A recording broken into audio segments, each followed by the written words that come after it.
Warga terdampak banjir yang tinggal di pengungsian Terminal Kilometer 6 Banjarmasin mulai diserang berbagai penyakit. Usai berada di tempat penampungan, warga mengeluhkan gatal-gatal, pusing, batuk pilek, serta demam. Mereka mendatangi posko kesehatan untuk memeriksakan diri dan meminta obat. Darah sama mah. Kenapa, Bu? Bisa pusing. Bagaimana, Bu? Anyarnya. Selama pas mengungsi ini ya? Gatal, belanja, sama bengkak. Kenapa? Itu disebabkan oleh apa, Bu? Ini karena bahayau. Banjir, terendam air. Terendam air, betis. Ambil baju di rumah, bawa ke sini. Ambil kompor di rumah, bawa ke sini. Rumahnya terendam siapa, Bu? Sedada. Posko kesehatan milik Dinkes Banjarmasin mulai beroperasi sejak Senin tadi.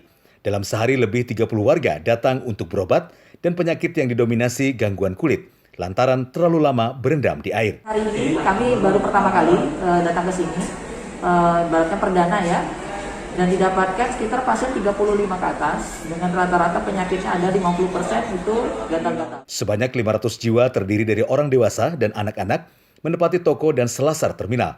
Mereka terpaksa mengungsi karena ketinggian air sudah merendam rumah. Dari Banjarmasin, Adi Hardian, Kalsel, 1net.